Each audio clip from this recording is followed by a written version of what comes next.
What's up, everybody? Welcome to another episode of the BREWtally Speaking Podcast, the official podcast of MetalNexus.net, where you can get all your show reviews, concert photos, band interviews, and so much more. Go check out one of the most recent interviews they did with Howard Jones of Light the Torch while they were on tour over in the UK. It's a nice little quick chat, but really cool that they got Howard Jones. And with me, as always, equally as entertaining, Daniel Terry. How are you doing? Doing good, man. I don't know if I'm that entertaining, but I really do try my best every week. Speaking of trying our best, man, last week, what the fuck? The soil work and the Chris Roeder from Like Moths to Flames episode just kind of took over the headlines. Yeah, it kind of just jumped out at us. I think I had texted you and I was like, I didn't know anyone would care that much about a band not being on a label anymore. No, but it opened up the debate, and there were a lot of people defending the record label. There were a lot of people defending the band, I mean, dude, it was something to complain about. I mean, who wouldn't be all on that? Right. I think the cool thing was I noticed that Chris's dad ended up liking the tweet of the episode. That's awesome. So thanks to Chris for actually sharing the episode with everybody, and for the genuinely good feedback everyone has been giving the episode, and to Chris and all the Like Moths dudes, and Disharmonia Mundi has been coming out of the woodwork, sharing a bunch of Facebook videos and so forth of Bjorn actually tracking vocals, and apparently they're making a music video. Well, the cat's out of the bag now. They had to have some kind of update, right after you're dropping up the episode and being like, "Oh, am I even allowed to talk about this?" And it's like, "Yeah, I mean, I guess so." And then, now it's like, "Oh, now we have to do some kind of official update." Right. No, it's cool. It was cool just to see so much positivity surrounding news that was made from the last two episodes that we did. This episode's guest is Michael Galante of Ice Nine Kills. He is the drummer for them. You may also remember him from his time in the band Defiance, if you remember that band at all. And this is a fun one. This is one when we were going to do the rebrand, and I was at the Atreyu Ice Nine Memphis Mayfire tour a couple of months ago. Patrick was one that I was like, fuck, you are the perfect person that needs to be on this podcast. And as a mixologist and so forth, I mean, how can you not have that guy on? I liked all the segues. You're like, and then moving on to, wait a minute. What cocktails are we now being delivered? It created the best segue, because it's like, at first when it was happening, I was like, oh, fuck, like, some of these things, because I'm trying to do more not being so stiff and rigid with interview questions, but also just letting something happen. And obviously being at a bar kind of allows that to happen, but it seemed like the drinks came at just the right time for us to segue into talking about something else, and I really enjoyed that aspect of it, and it really, as Dan likes to say sometimes, giving you that fly-on-the-wall vibe. Absolutely. I felt like I was there, although I wasn't drunk. But it's been kind of funny, because like a handful of various people have been asking me about this episode, like, when is it dropping? Patrick's so great, like, touring people, like, as of when we're recording this, I went and saw the Atreyu guys again last night and got to redo the interview that Dan and I ended up losing with Brandon from Atreyu.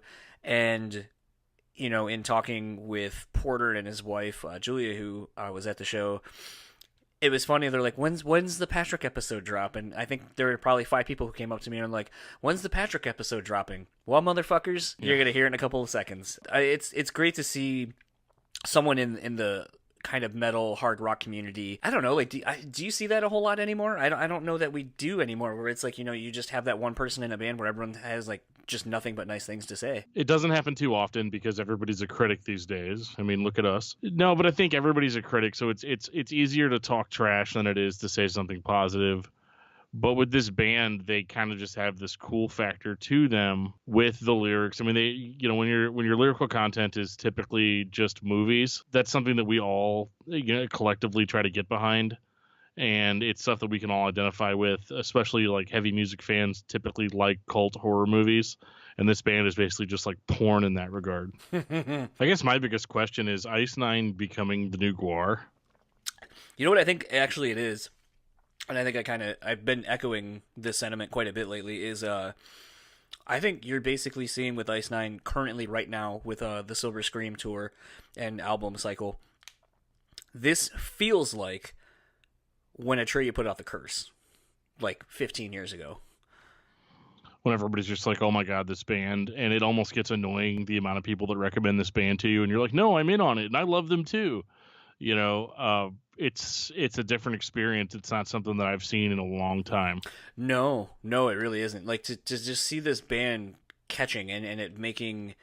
I mean, like right now we're gonna go. My wife and I are gonna go see him again on the Falling in Reverse tour. But I mean, to see this band go from the Atreyu tour, which was basically mostly sold out. Now they're doing a headlining run from Ashes to New. Most of that was sold out.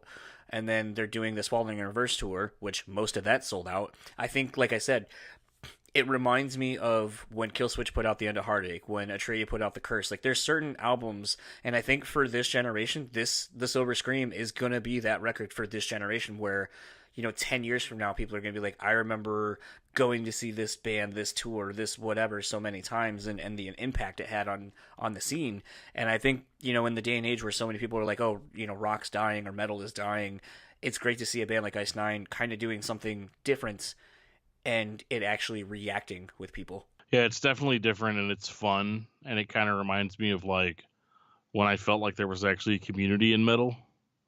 And because for whatever reason, the typical way metal scenes go is it eventually just turns into divisiveness until somebody comes along and does something truly unique or something truly different. And then it gets really positive again for a while. And then it kind of drops back into divisiveness. And this cycle just kind of repeats forever. Kind of speaking to the cycle repeating, let's get into my conversation with Patrick Galante of Ice Nine Kills at Bar Divani. And we will talk to you guys afterwards.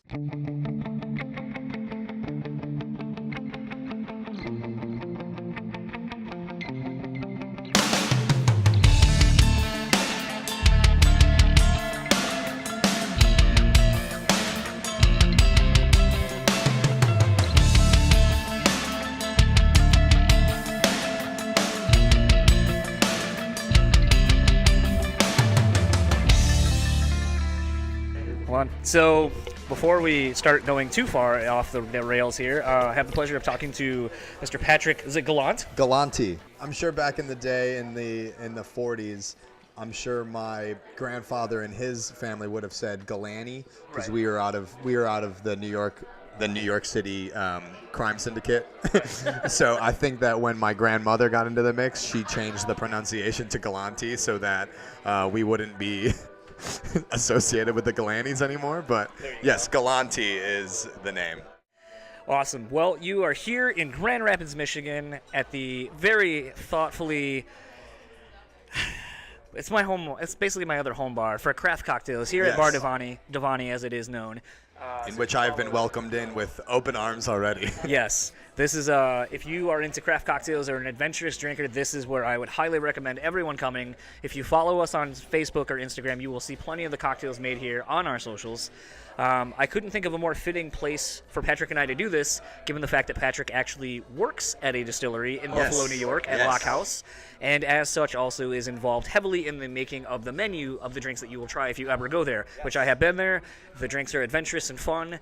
And I'm very upset that I wasn't there when you were there. I will say the whiskey sour, the New York sour I had when I was there was not up to par with the one you made me, and I was very disappointed. The one that I haphazardly put together in a green room in Indiana. That cap floater, though. The fact that she didn't give me the cap floater, I was like, what the fuck? Like, this sucks. But it is what it is.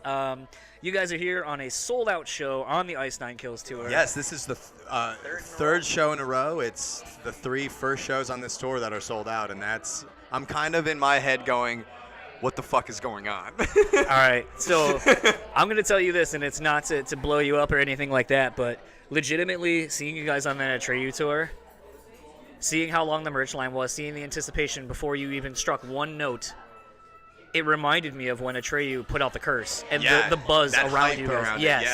And I remember leaning over to my wife and being like, we are seeing a band that is like literally in the throes of being the next big band out of this scene. It's very nice of you to say, and it's like, as someone who isn't as like, I'm not a founding member of this band. I'm also seeing it from the outside as well, because I knew Ice Nine Kills back when my old band was touring with them, which was Affiance for those who don't know.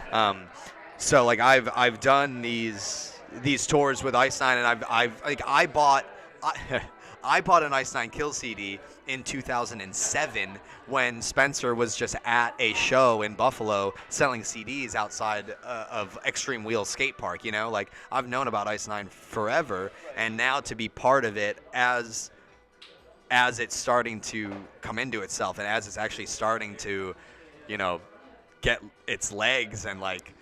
It's a very unbelievable, like I said, like third sold out show in a row, and I'm looking around going, does anybody else see this? Like, what's going on? Like, what should I be expecting in the next like 2 months? The interesting thing to me about it is, you know, Ice Nine has been one of those bands, and I think as a fan yourself in the beginning, you can attest that they're always like that fringe band that like a lot of the underground talked about, the live show and just what Spencer brought, that intangible that Spencer brings to this band. But there's something about this last record, and I don't know, you know, I'm trying to get I got to email Mike Mowry in the next couple of days to get him on this show, but oh, he would love it. He'd eat this shit up.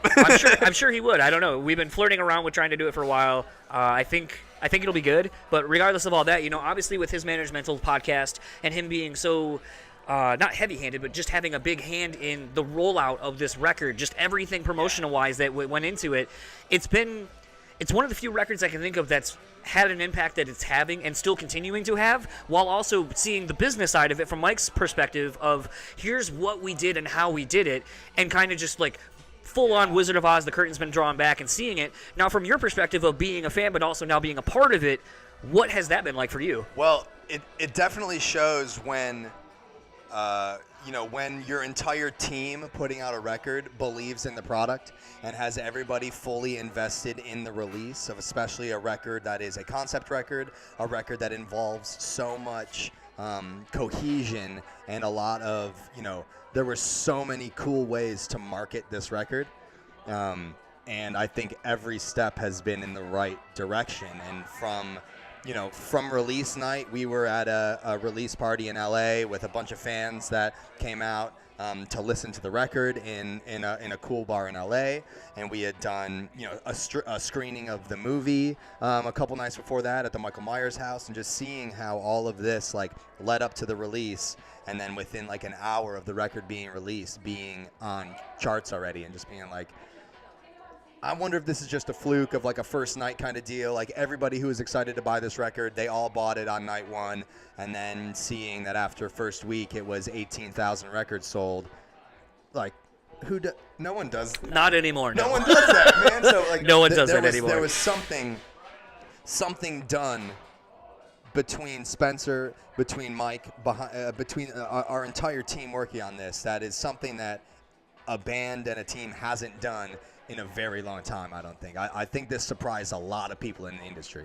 So, something that I was trying to think of, because Ice Nine kind of, it's a throwback band in the sense that it sounds like a traditional metalcore band, but it also has enough of the, I would say, like that new kind of genty style riffing. Sure, it's technical enough to be, to stay modern, but I think that it's also, it also sticks to its roots of being a metalcore band and now flirting into radio rock. Obviously, we're getting our entire records being played on Octane. Like, it doesn't even matter the song. They're picking songs out of a hat and just throwing it on Octane, and people are loving it.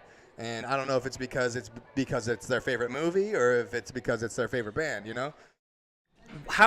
Something I was kind of wondering though with this record, and the fact of Spencer going like, here's our theme, here's the concept for this record. This idea can go from fucking hokey and cheesy and really bad. Like, it's a thin line to dance on either end of this. Well, that's the same way that movies are. Yes. And the genre itself. Exactly. In the context of the movies that we're doing, like, Silent Night, Deadly Night is arguably a terrible movie. It's no Troll 2, but yes. But...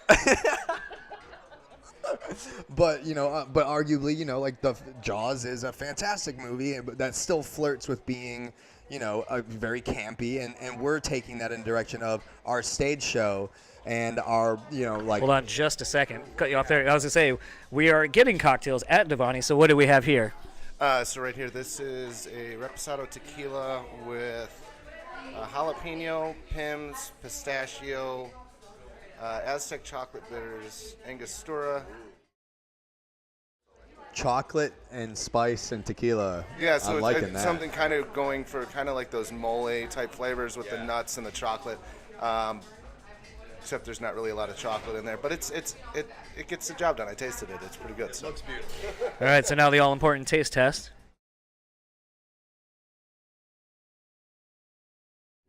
That was really good. And now for Patrick to take a test as well. Thank you. It smells delicious. It tastes delicious. I'm getting a lot of chocolate note on that. Oh yeah. No, this is very balanced. I love this.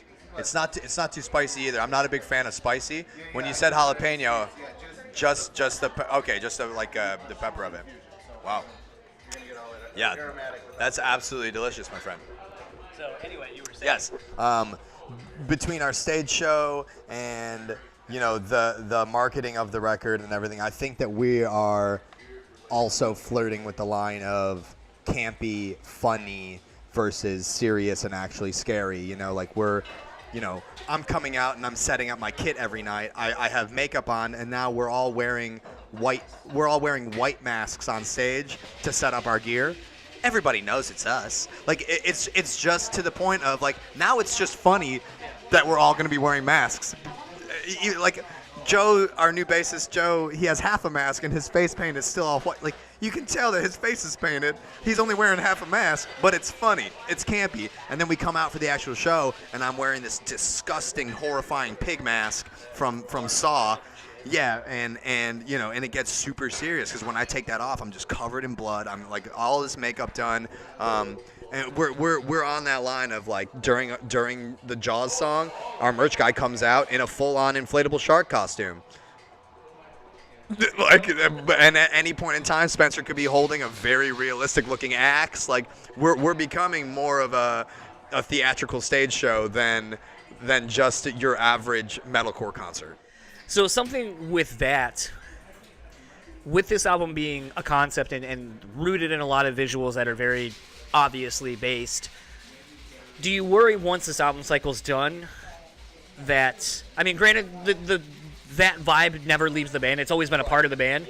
But do you ever worry that you kind of pigeonhole yourself kind of into this now look?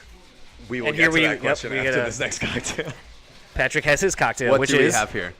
So you have the Gray Skies gin here. My favorite distillery in town right now is Long Road. So this is their Michigan. Okay. It's going to be some fresh-made lemon juice, a house-made cinnamon clove syrup, a little bit of flamed, this stuff time, and double egg white. How did you know that I'm a big fan of clove? Could you just tell by looking at my smoky eyes? It's a heart and soul. Yes, I love it. Well, I am going to taste it now. It's also an egg white drink for those that didn't maybe hear that. So it looks beautiful. It does. My wife hates egg white drinks. And it's refreshing as all hell. That gin is very good. They do a really good job. All local. They go up to Traverse City. They send their staff. And Yeah. They go up there and they pick the juniper themselves. Oh my gosh. Well, so here in cheers, love that. Let me ask you a question, Ariel. In Michigan, when you in the distilling process, do you know if you have to use all local ingredients in distilling? We do not. Okay. Interesting. They Cool. do have to be from America to be USD. Got you. So in New York, everything in New York Distillers Guild, you have to use all local or at least statewide, state-based materials.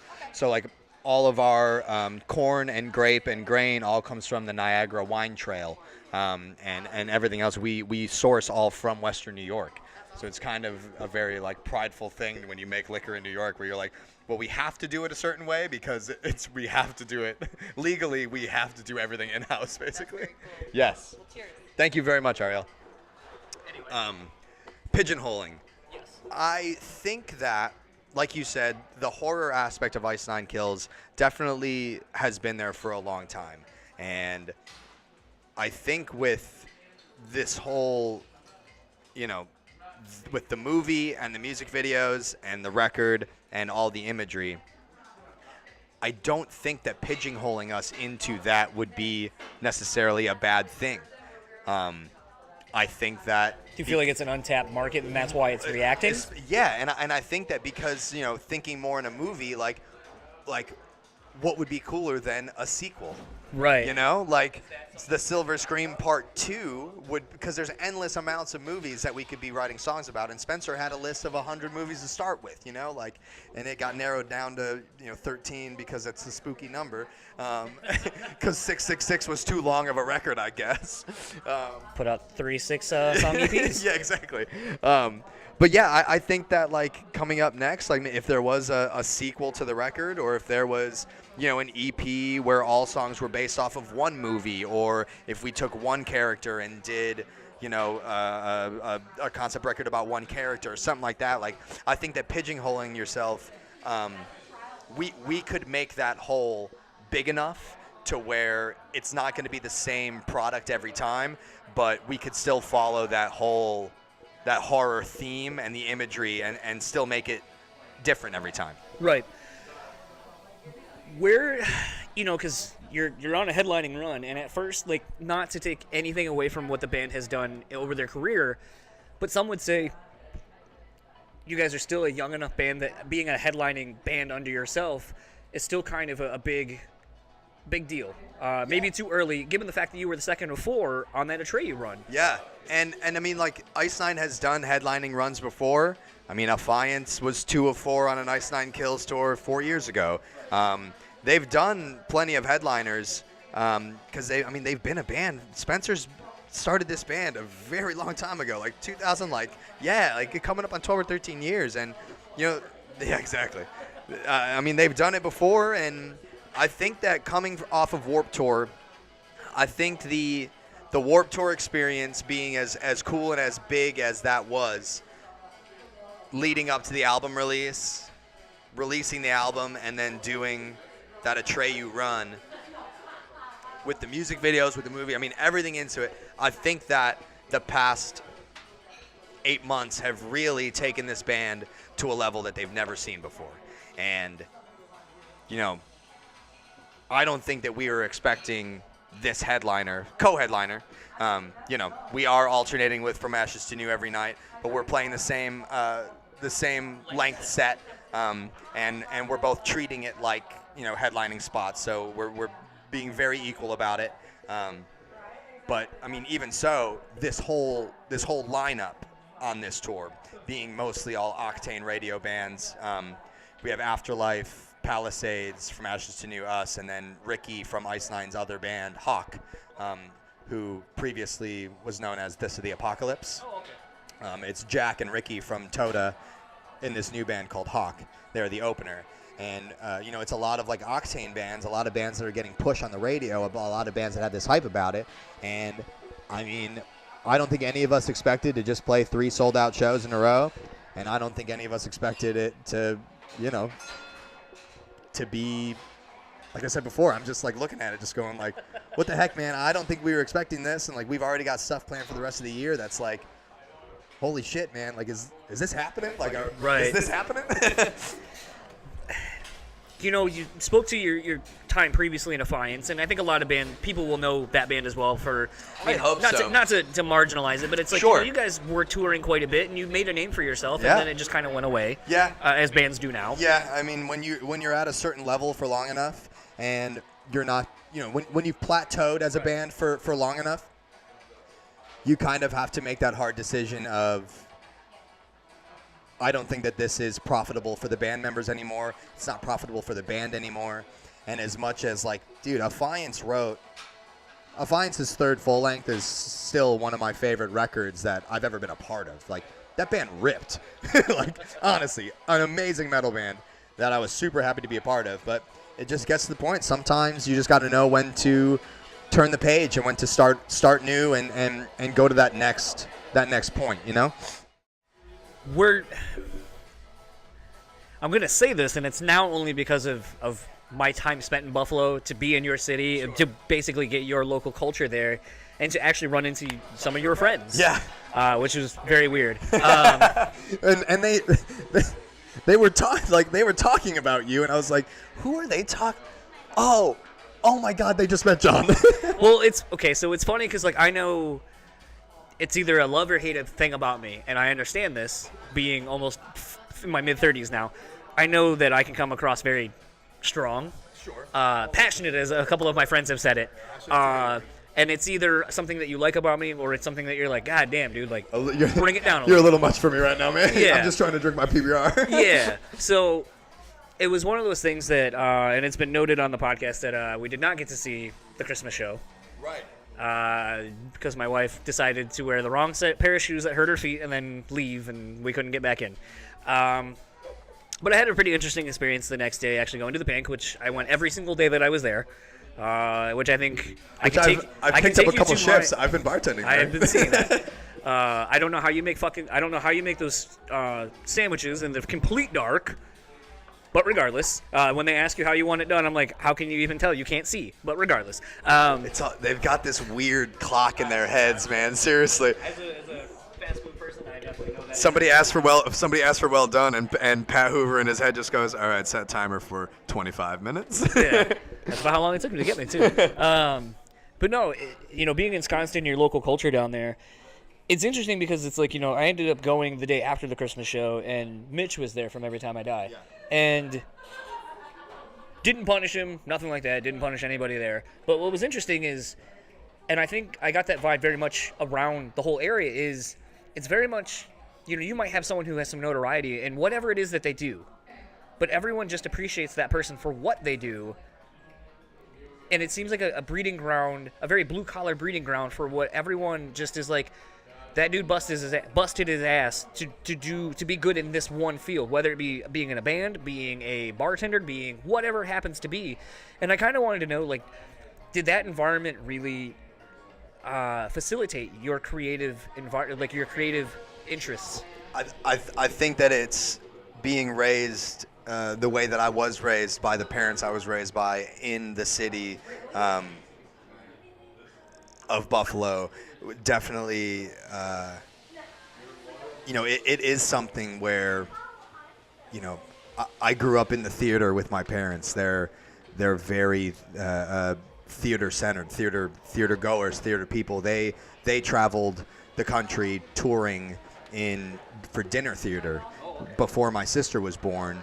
And, they'd go and they'd stay, they'd sleep in the annex above a restaurant and perform dinner theater every night for a month. And then they'd go to Philadelphia, and then they'd go to D.C., and then they'd go to St. Louis, and then they'd be in L.A. doing it. So they toured before, but 35 years ago, they were touring.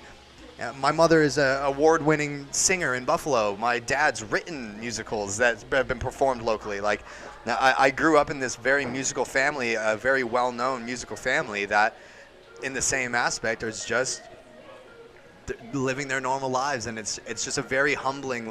I don't think of being known for something as something that I need to benefit from. Being known for something is something that I can take pride in, and that I'm absolutely humbled by. And I don't go places and expect to be expect to be known or expect to be anything like that. I've never been that kind of person, and it's cool to be in an industry, in the bar industry, to where I can go to other bars and connect with people, and people know me as the guy from Lockhouse or whatever, and it's cool to go to shows, and it's cool to go around and be like, that's the guy from this or whatever. But at no point in time has that ever affected the way that I carry myself, or the way in any kind of negative fashion. That's affected probably the way that I've carried myself positively, to where I'm like, I need to be better. Do you ever think about how being in the customer service realm of being a bartender serves you in? I think of it the opposite way. Really? I thought of my need to entertain people from the stage made me a good bartender, because, behind the stick, as we say. What an asshole. When I'm behind the copper. No, it's like I have as much fun with customers behind the bar as I do when I do VIP meet and greets with Ice Nine stuff. I make it fun, man. Like, and I'm able to like throw in a little flair when I'm bartending and throw some shit around because it's fun to entertain people. And I always took that as my like, man, I may not be the best drummer on this tour, but god damn it, am I gonna entertain some fucking people tonight? And that's what I've always just like. My father, my mother. My father's the funniest person I know, and I just like I want to make people feel like they are having the best experience. And so when I started bartending and cocktail making, I wanted it to reflect the way that I like to entertain people. What got you into the world of craft spirits? Drinking. Well, okay. I'm really good at drinking, so I was going to Lockhouse Distillery enough to where I noticed that they didn't have a bar back. And this was November of 2017. So this is only like 2 years ago. So you guys don't have a bar back? I said, yeah. I go, I could be here every night if you wanted me to be. No, sorry to cut you off. I think when I was talking to Jay Wu when we were down there, because he happened to be at Lockhouse, very randomly. Didn't plan on it, and I saw him, I was like, I think that's Jason. And then he turns around, he's like, what the fuck are you doing? And I was like, I could ask you the same thing. Because we were trying to figure out a time to hook up. But with that being said, Vera was closing, actually. Yeah. You worked at Vera, correct? No, I did not work at Vera. I thought he had said that you had worked at Vera. No, I had done, I had pulled a couple shifts at a bar called Buffalo Proper. That's the one you're thinking of. Yeah. I had bar back there a couple times just when they needed help. You know, that was after I had gotten the bar back gig at Lockhouse, which quickly turned into a bartending role because I got behind the bar and was just fully immersed into what I didn't know that I was good at, which was putting things together and the palette, like the mixology portion of it, to where it turns out that I have a pretty good palette that I didn't even know about. So I came into the role of creating cocktails very quickly, and the actual job of bartending and customer service came just very naturally because I feel like I'm a very personable person and I know how to take care of people, and I'm very loud and outgoing and can yell at customers from across the bar and hear what their orders are. So, yeah, I mean, that's what got me into it. I mean, I've only been doing it for a couple years now, like not even a couple years, and something that came very naturally. I'm torn between getting a Rico Suave, because it's sort of the same as this, on the same level. Do you still have? You probably do not have the green simple syrup anymore, do you? No, but I could make the exact same drink. It just won't be green. Okay, do that, please. They made a bomb-ass cocktail for St. Patty's Day-ish. They used the green simple syrup. Took a photo of it. I'll show you because it was how I met this gentleman that I was just talking to. Was it like a matcha, or was it like just colored green? Well, okay, so here's the fun thing. It used and the best part is Divani ended up using, the place we're at currently, ended up using my photo because I did. Oh, wow, there's something about that green where you could either say that's a beautiful looking drink or that drink looks like slime. And here's the ingredients, which I just found out about Magellan Gin. Oh, yeah, Magellan, Saint Germain, yeah. Very good. Yeah, that looks delicious. Yeah. I want to know how they made the green simple syrup green. How did we make it? Was that just food coloring? Because I was making a matcha simple syrup. That was kind of like a lighter, grassier green than that. Okay. Oh, okay. Like you would get at a cake store. I don't think there are cake stores. I don't think that's a thing. A bakery? Yeah, a bakery. While we're on this topic, so I went out to Seattle. Which, are you going to Seattle on this tour? Yeah, we will be on Seattle on the second leg with Falling in Reverse. Okay, so I don't know where exactly you're going to be, and I don't know and I'll have to look through my old social media posts. Sure. I'll either send you a DM or whatever the fuck. There is a craft cocktail place we found in Seattle that is this place, but Seattle. Sure, we'll be there on the 19th of May, by the way, okay. at the Showbox Market, which I've never played. All right, I'll have to figure out where this place was or whatever and give you the information. It's a craft cocktail bar, and the lady behind the bar was phenomenal. I walked in because on their marquee outside it said Thug Life was the drink of the day, and I was like, I need to know. I was like, I need to know what that is. So I walked in, had one. It was fucking delicious. Isn't marketing in like the bar world? It's amazing. I mean, if it Like, gets when we if go it to if it Anchor- gets you to walk into an establishment and get that drink, then Like- they've done a fantastic job. We're gonna take you to the Anchor tonight, and the Anchor has a marquee, and it's just like we have. It's like beer is made with hops. Hops are basically vegetables, so come on in and have your daily drink of like dose of vegetables or whatever. So all that being said, we went to this place in Seattle, and I went in because of the Thug Life. I was like, I don't give a fuck how much it costs. It's probably a $13 drink. And it probably has Hennessy. I don't give a shit. I fucking need it. I'm being kind of racist, but whatever. But it was Thugs love Hennessy. They do. VSOP, man. And so I decided to go in, and my wife and I and our friends are very adventurous drinkers. So we ended up going to this place and talking to the bartender who came up with the drink and how they came up with it and all that kind of stuff. I'm looking at her barware and all the bar stuff and the ingredients that they have, like the raw ingredients, and I see a basil paste. And I was like, what the fuck would you use basil paste for? Like a paste in general. I just don't. So then she explained, she goes, well, I wanted to create, I had this idea for a drink called Blood, I think it was called Blood in the Sand. Sure. And she was like, but I wanted it to create a sand texture to the drink. So I was trying to think of what I could do to make a drink have that texture. So I played around with a lot of different ingredients, and I came up with this basil paste because it kind of gives it that sandy. Interesting. Yes. So when I go on my social media and I find where that place was, please. I will send you it my there. way because I would like some. And then there's basil also paste. a tapas place that I went to. Yes, I love tapas. There's a great tapas place here, and they make great cocktails as well.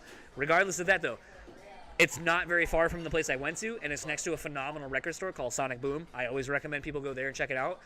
But I did the same thing like I do here, where I was just like, I'm feeling whiskey. Sure. Make something. There's a lot of times that as as a bartender, I could definitely feel when people come in and they go, hey, make me a vodka cocktail.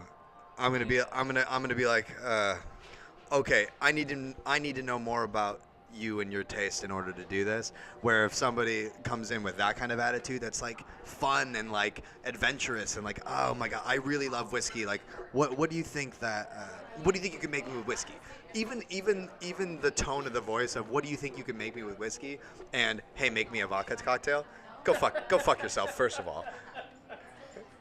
I would love to make you a whiskey cocktail and let me get to know you a little bit, and I would love to do that for you. You know, You still made it kind of green. That's something that. Oh, that's right, the Magellan. That's right. That garnish is beautiful.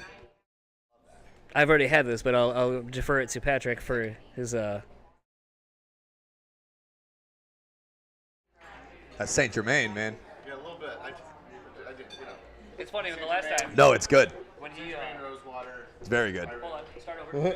Magellan gin, Irish fruit infused gin, and then a little Saint Germain, lemon, simple, and a dash of rose water. Very, very tasty. It was very good. And the Absolutely way that love this it. was posed to me last time when I decided to go a gin route, he goes, "Do you want like light and fruity? Do you want like?" And he asked me different flavor profiles, which to me Gin is very versatile. it is, and that's the thing I'm excited. I for those who can't see, sort of you actually will now because I'm introducing video to the YouTube channel. So I gifted Patrick when I saw him on the Atreyu tour. Actually, I gifted Porter. You gifted Porter, and then gifted Porter gave it to me.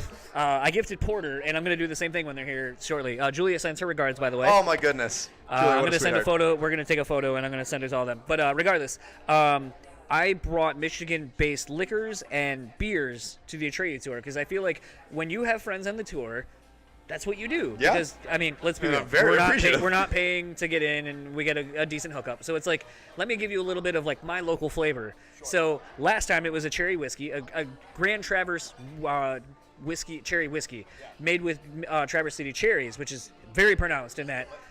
So good. And even people who I think don't necessarily like whiskey can drink that neat, and you get all the flavor profile. Yeah, it's definitely it took the harshness away from the whiskey that's somebody that doesn't really like whiskey. If that's the reason they don't like whiskey is because of how harsh it is. It made it easy for them to drink, and for somebody who likes whiskey, the flavor of it was, a nice additive to a good whiskey. Yes. So Patrick went on and made apparently Porter and him stashed that bottle away.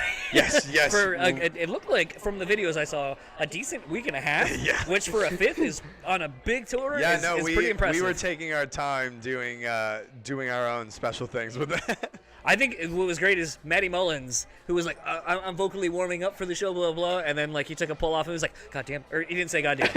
Gosh darn it. He was like, that was really good. But from my perspective, it basically was, goddamn, that was really good. Which I think speaks to the whiskey itself. So this time I gave him, as you'll see on the YouTube video if you go there, it's a barrel-finished gin. This is actually the gin that got me into it. Jason Wood, who we just talked about recently and who I'm hoping to get on soon, I bought this after getting into it, and I knew he was big. He got me into gin, so I was like, "What's a good recipe for a gin cocktail that I can make that for a novice?" So he basically told me a recipe that involved gin, a couple of dashes of bitters, fresh grapefruit, fresh lime juice, as well as ginger beer, and it called for Campari. Yeah, kind of went a little bit of mule style on that. But initially, I just started going to places and asking for it because this is available at almost every bar here locally. But a lot of people don't have Campari or Aperol, so it gets a little bit tough. So then it becomes a mule, like you're saying.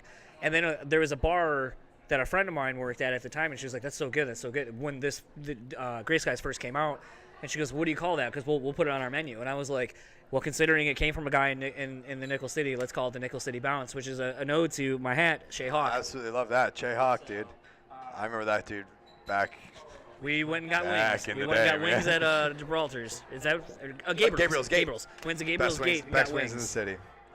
I'll have to remember doing barrel aged and a Campari together because Lockhouse makes our own version of Campari called the Ibisco bitters, which is just Nabisco bitters. Ibisco. IB. So that's what we use in our Negronis and stuff like that. So I'll have to, our barrel-aged Negroni with our barrel-aged gin, sweet vermouth, and Ibisco bitters is a very well-liked cocktail there. I'll have to remember about the grapefruit juice and ginger beer with that because that sounds fantastic. It is very delicious. It's a very well-rounded, kind of complex drink. Yeah. So anyway, we were talking before I got this drink. Sure. Going down I was route. talking about people ordering drinks, I think. Well, you were talking about how you got into craft cocktail making, bar backing, and then finding your palate. Yeah. And I guess what I was going to say was, having a relationship with the customer that you are serving a cocktail to is definitely something that I take very seriously, and I've learned a lot from the owner of Buffalo Proper, John Carroll. The few times that I bar backed with him and then being served by him, if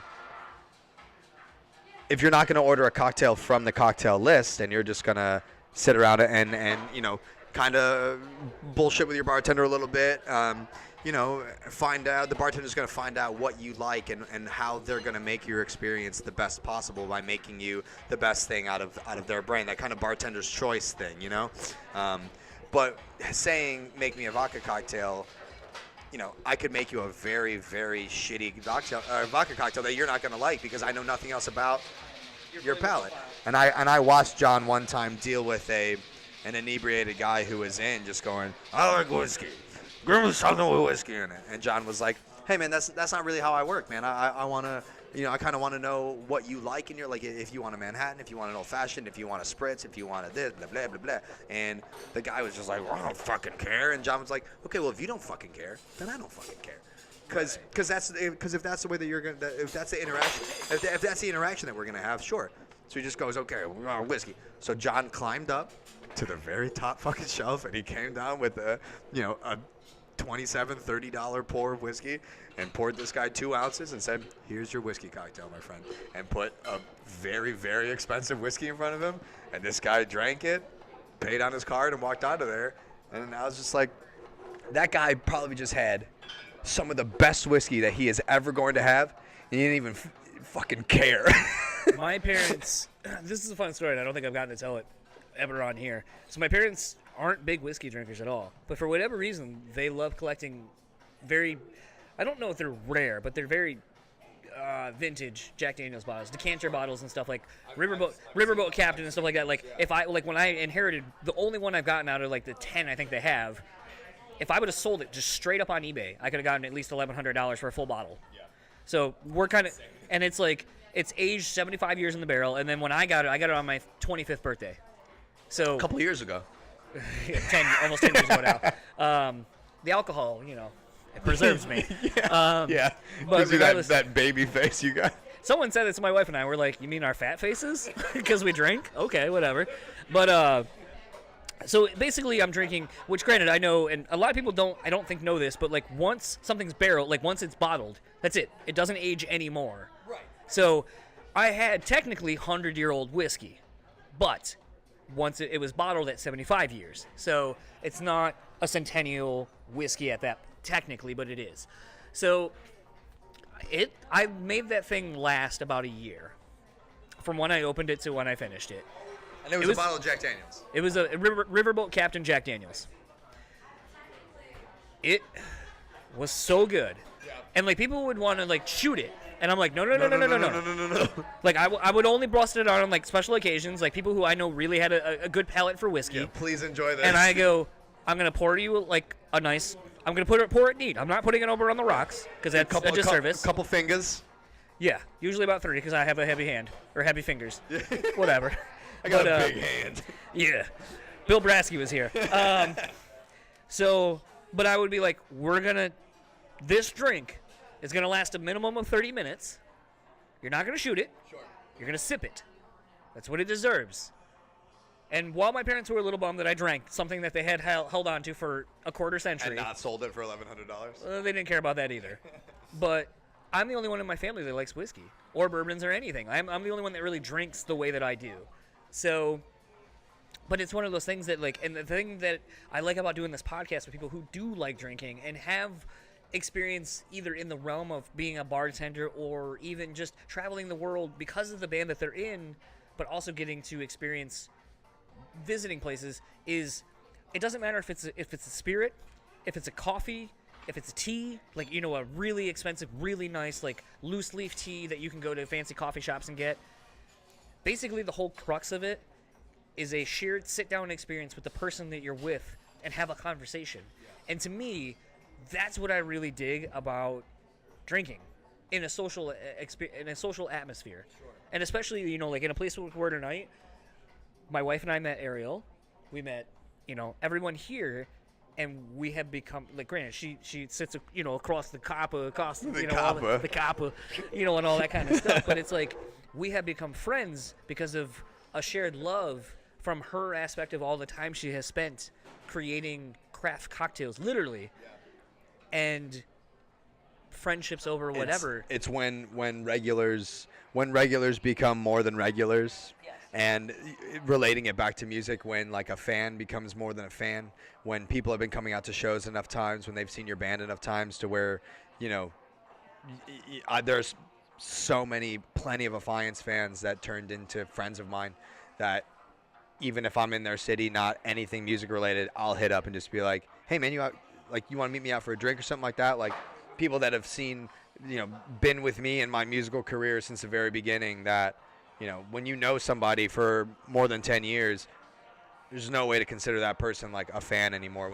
When you have personal reaction or personal interactions with somebody for that long of a time, at that point I forget the reason to why I even met them. Like I met you at an Affiance show, but 10 years later, you're not an Affiance fan to me. Like you're my buddy Jake. Like it's when a regular becomes. Your relationship just hits a point to where I can't consider you just a regular anymore, Slowly kind of been wrapping up because I know you got a show to get ready for. Yes. And I usually don't drink before I play, but you somehow convinced me to drink a little bit of gin. I do that. And I was also at Founders. Yeah, it happens. Prepare for a sloppy performance. I'm going to say it on stage, too. This is John's fault. Yeah, give me the cheap plug. I'll gladly take it. I would have brought my banner and put it behind you and been like, we are the reason that this is a sloppy performance. We got your money anyway, though. Fuck you. But regardless of all that, this is a two-part question. Sure. In your travels now with Ice Nine Kills, and I know you haven't been in the band a long time. Sure, since June. Yeah. So I'm going to say in your travels as a whole, sure. where do you see either the craft beer? Do you think the craft beer bubble has burst and it's now about just like local distilleries and craft cocktails? What do you think is the next trend in drinking? The next trend in drinking. Well, I will definitely say that like your dive bar is never going to die out. Your local watering hole, your $2 PBR, your $2 well drinks, that dirty, crusty dive bar scene is never going to die out. So that's always going to be a way to drink. As far as craft cocktails and stuff like that go, I think that I've been seeing a lot more of, and although we are in a very beautiful establishment right now, with very well dressed black on black collared shirts, some Coach belt. Although we're in a very nice establishment here, I do think that we're going to see a lot of more dive cocktail bars. Meaning what? Meaning, and I like using Lockhouse as a example to where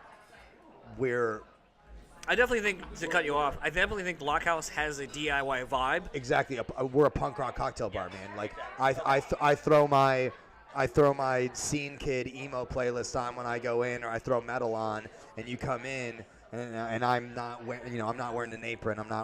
We're not dressed to a dress code.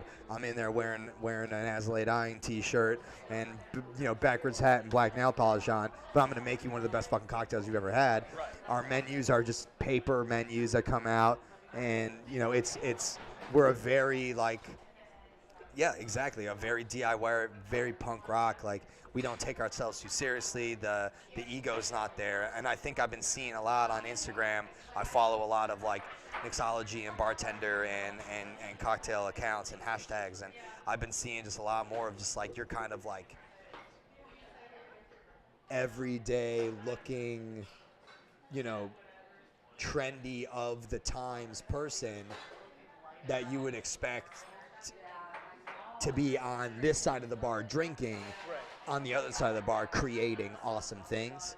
And obviously the rise of microbreweries and the rise of small batching stuff. I mean, that's been coming up for the past 10 years now. And I don't think that's going to stop either. But I think that the scene itself and the atmosphere that you're going to get in cocktail bars, I think that's going to get a little bit more casual, like a casual cocktail bar in which, the people from the suburbs are going to come in from downtown and take a look at your list and be like, this looks interesting, and also you look interesting. You're telling me that this guy's going to make me a martini, and I'm going to go, fuck yeah, I'm going to make you a martini. I'm going to make you one of the best martinis you ever had. Right. And then I end up making them one of the best martinis I've ever had, and they don't, and they didn't even expect it to happen, I think that, and I think that's cool. Yeah, no, I definitely agree with that based on the traveling. I don't do as much traveling as you do, but I would definitely say in the traveling my wife and I have done in the last couple years. And you have purpose to, like, when you travel, you have the purpose of, like, when I travel, it's for work. When you travel, you have the purpose of, you want to get this opinion. You're going so that you can talk about it. You're traveling so that you can have this opinion about this question, Yeah. I think for me, like, the fun thing has been just, like, we're going back to Atlanta in about a couple weeks, or about a month or so.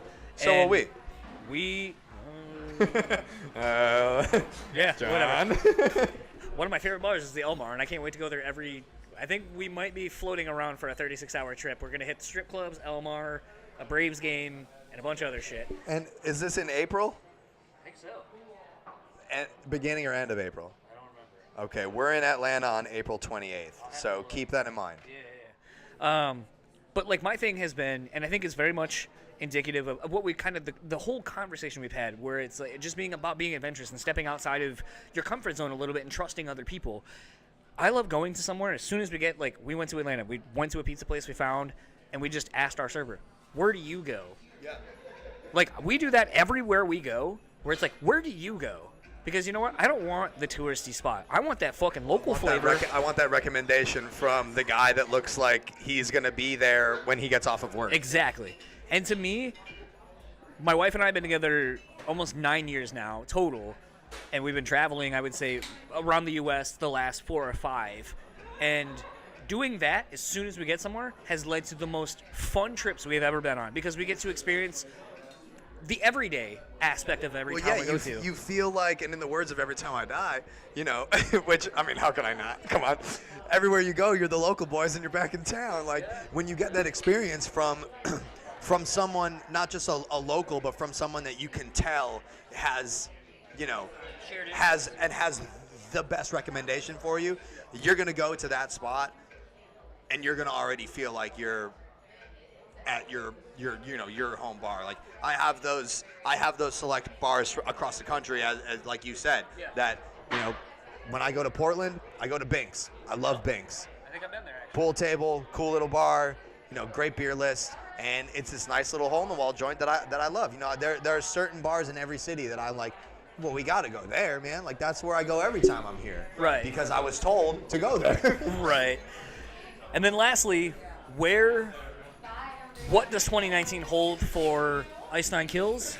And how quickly are you looking to follow up the success of this record? Wow. Well, 2019 definitely, seeing as this is the beginning of our March into Madness tour, we have about 4 days in between this and then being direct support for Falling in Reverse, which from Ashes to New will be with us as well, joined by New Year's Day opening that tour.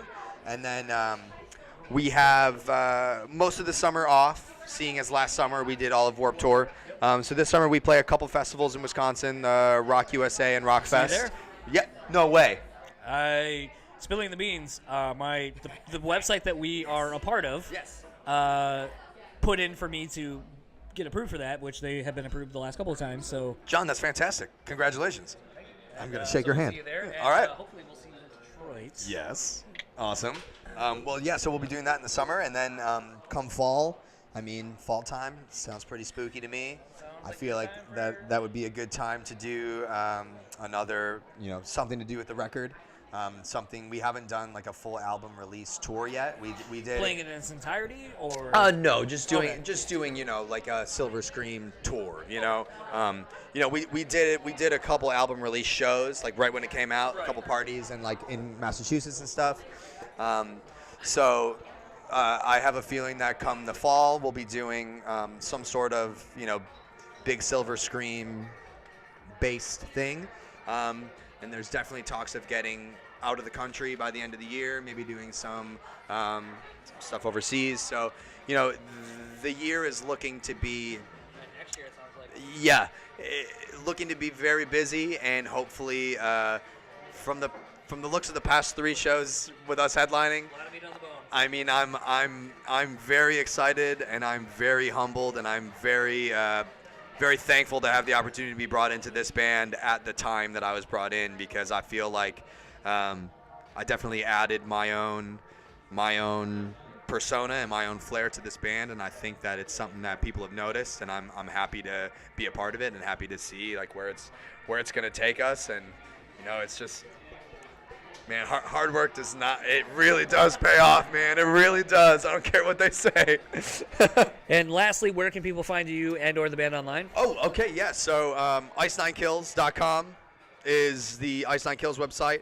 I believe the Instagram of Ice Nine Kills is Ice Nine Kills spelled out, and the Twitter is Ice9 Kills. That might be switched. It won't be that hard to find. It'll all be in the show notes regardless, but I just want people, you know, double up on the information. Yeah, and then you can find me on my personal Instagram at Patrick Galante, which is Galante, and on Twitter at PAT_TERNS. That's Pat Turns, like a drum pattern. I got it. Do you get it? Oh, I got it. I'm a fan who loves puns, so when I saw it, I was like, that's great. Well, thank you, Patrick, for taking the time. I know I kept you for about another half hour more than we were planning. That's but, totally fine, John. Thank you again for doing this. It was a long Thank you time for having coming. me. I know we've been in talks about it, and I wanted to make sure we did it in person and not over the phone, because this is a fantastic experience. We will have to do a part 2. where we just maybe don't talk about the band at all. And just pop cocktails. Part 2 could be maybe in Atlanta, maybe in Detroit, maybe in Wisconsin at this point. Or all 3. Or all 4. Awesome. Well, thank you very much, and go check out this tour. If it comes to you and you don't have a ticket, you fucked up because it's probably going to be sold out. So get your tickets, see this band, and support Patrick and Ice 9 Kills, and we will talk to you guys later. So that was my conversation with Patrick Galante of Ice 9 Kills. I had a lot of fun with that. Obviously, I like to go drinking and talk with friends, so this is just right up my alley, and one that I was really glad Patrick went along with the idea of doing it at a bar, at a craft cocktail place. And I have to say, we feature stuff made at Bar Divani, or Divani as it is on social media and so forth, quite a bit on our socials, mainly Instagram. But, huge thanks goes out to Ariel for constantly challenging my palate in the craft cocktail space. And it was really cool that she made a drink for Patrick, and he was like, well, how did you know I like this ingredient? And she was like, I don't know, I just guessed. And so, that to me is one of the allures of when getting into craft cocktails from an ingredient structure, and not just being like, I like booze, I like getting fucked up. It's like there can be more finesse. Yeah, there can be more finesse, and there can be more sophistication to it. And just like food, which I think, everyone always praises everyone's culinary palate, but when it comes to alcohol, everyone seems to think it's like not the same, even though it totally is. Like, you have seasonal ingredients, you have to learn how these ingredients interact with one another, and there's, ratios, and you have to perfect these recipes, because a little bit too much of something will completely fucking ruin a drink. Yeah, it's definitely like putting a slide puzzle together. You have to start with a basic set of ingredients and kind of be able to mix them together in such a way that it's going to create a clear picture of something else. So you're taking all these little different elements and forming a picture out of that. And I think that's definitely a skill that is underappreciated. I mean, how many people go to a bar and like they have a drink in mind and they're just like a cocktail in mind, and if you screw up one little itty bitty tiny thing on it, it's like, oh, you didn't put the lemon peels at the top of mine. I'm not making fun of you, I promise. No, it's fine. It's funny you actually bringing that up, because on Instagram the other day we were at Divani, and I wanted a White Russian, but I was trying to think of a way to change it, add to it, to make it something different, so it's not just a normal White Russian. So I happened to be there, and I was like, do you have a fun play on it? And what Ariel ended up doing was actually making like an orange White Russian. So it's kind of like a creamsicle-y kind of White Russian. And that sounds like fun. It was so good. It was so good. If they weren't like $11 for one, I probably would have drank like 15 more of them. Because, the problem with White Russians is it tastes like chocolate milk. Yeah, the last time I had White Russians, it was almost I burned myself out on them, because we were watching The Big Lebowski at a party, and it was just, you have a White Russian every time the dude has a White Russian. So for like the 2 hours, so I'm pretty much good for life after that. But yeah, something with like a dreamsicle slant to it might be more up my alley. And, it's kind of fun, too, talking with Patrick about, this craft cocktail, craft beer, craft spirits, and so forth, or even going into craft coffee, because it seems like everyone is just putting this such unique spin on these things that have been staples for so long. Like, we had IPAs and lagers and all these things, but it seems like now we're in this age where everyone's trying to push the boundaries of what is these ingredients, or what can be done with these things. And it's really exciting. And I mean, even like tea, like, I don't know, like, it seems like loose leaf tea is a new trend now. Like, it used to just be like, oh, just have it in a fucking bag. Now it's like, no, you got to have like your little loose leaf tea and your little like cup thing that and all these fancy ways to disperse the tea into the water and all this kind of stuff. And it's just wild to see like how we're taking something that seemingly was more or less taken for granted, or just like whatever. And now we're putting all this thought and care into it. And I think it's just really fun. Well, I think it has a lot to do with our generation is so used to prepackaged things. I used to always joke, people are like, why do you like McDonald's cheeseburgers so much? They're not really good cheeseburgers. Like, if you went home right now and made a cheeseburger, it would taste 1,000 times better. And I used to always say, well, because it's a sure thing. It's always going to taste the same. You can go to any fast food restaurant and get the same thing every time, and it always tastes the same. Your bottles of soda are going to always taste the same. Your Coca-Cola in a bottle is going to always taste like Coca-Cola in a bottle. Your prepackaged food, your Hot Pockets are going to always taste like Hot Pockets. And I realize I'm like really revealing how much of a poor person I am. But I guess what I'm getting at is that you can't really sustain on that forever. Eventually you want to branch out and wonder what else is out there. And I think there's a certain feeling with these craft beers and these craft teas and craft coffees that you're experiencing something that you've never really experienced before. And it's done in such a way that it feels unique and special to you. I think that's the appeal, especially to the local craft brewery. Like, I've got this huge heart on for this logboat place that's like right by where I'm at, because they're always putting out a different series of beer, and I feel like they're always for me. And I don't feel like people are just like all over the U.S. experiencing the same thing I am. So does that make me an entitled millennial? Probably. Like, oh, the thing I have is really cool. You should check it out, but don't let it get too popular or I'm going to abandon it. But like, we're the same generation that we're like, you know what, this digital music thing's really cool, but you know what I really think would be cool? Just putting on a record and sitting down and listening to it on speakers, instead of on headphones. And oh man, cassette tapes, those were really cool. I think it's all kind of birthed from the same mindset. No, most assuredly, and I thought it was kind of cool talking with Patrick about that, and also kind of talking about, I mean, I'm interested to see where the band goes from here with, do they do a Silver Scream 2? Do they do, like it would seem to be with the, like horror movies, and start building a franchise off of the Silver Scream? Obviously, they've always kind of mixed the horror-themed lyrics from horror movies and so forth into the music, but not quite in this way.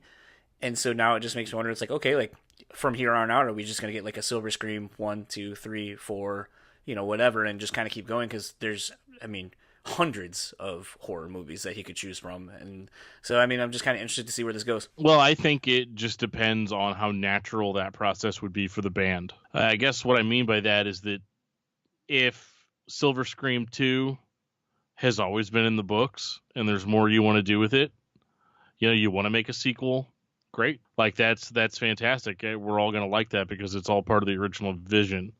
However, if it's one of those situations where, well, we have to do another one because the last one sold so well, we have to somehow recreate it. If you come into it from that angle, we might see a drop off in quality. I'm not saying that's going to happen, but I think it just depends on what the idea was going into the original. For sure. And if you would like to keep up with everything going on with Ice 9 Kills and see what's going on with this process, you can find them on Facebook at Ice 9 Kills, Instagram at Ice 9 Kills, and Twitter is at Ice 9 Kills. If you would like to keep up with Patrick, you can find him on Instagram at Patrick Galante, to spell his name. Twitter is at Pat_turns, TERNS, so patterns. And if you would like to keep up with Metal Nexus, you can find them at metalnexus.net, Facebook at Metal Nexus, Instagram at metal.nexus, and Twitter at metal_nexus. And Dan, where can people find you? You can find me all over the internet, John. You can find me on Facebook and on Twitter. On Facebook, it's just my name, Daniel Terry. On Twitter, it's at Discuss Metal Dan. I have another podcast called Discography Discussion that you can find out more about at discussmetal.com. And if you would like to keep up with all things this podcast, you can find us on Facebook, Instagram, and Twitter at BrewSpeakPod. Check us out on YouTube at BREWtally Speaking Podcast. It's basically just the same podcast, but it's on YouTube, so if that's how you choose to listen to podcasts, there you go. We will be uploading some videos here pretty soon. I know I've been saying that, but there's some stuff coming up, and it's just a matter of uploading these massive files onto YouTube. So soon you'll be able to start seeing some of these interviews and so forth. And for the BREWtally Speaking Podcast, I am John. And I am Dan. And we will talk to you all next time.